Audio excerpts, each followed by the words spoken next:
Doet na de tongbli-crisis in 2001 ook de Ljouwter veemerk met sluiting bedriegen waar, namen de Frieske veehandelaars het initiatief in eigen hand. Benauwd dat volgens de veeprijs ten door de slachtbedrijven bepaald worden zoen. Na een wraksel in het begin werden er nu weer jaarlijks aan 100.000 bisten verkocht. En daarmee is de Ljouwter veemerk na het 10 jaar bij de grootste van ons land. Er ben gemiddeld een 1200 schepen in de week.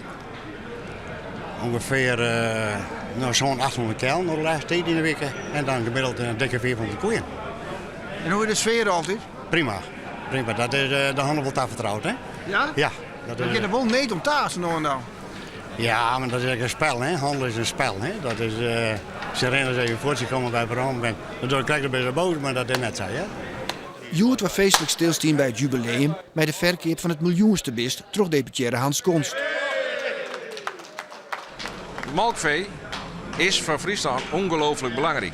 En met die veemerk hij jou een plak waar de prijzen vastgesteld worden. En daarmee is het doel van initiatiefnemers bereikt.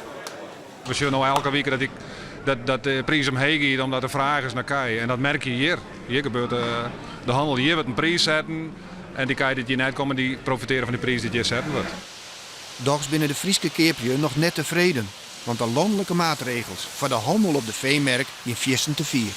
Nou, ze maakt hier altijd al helemaal zat in jongen. En dan moet ik op tas gaan als ze dat goed doen.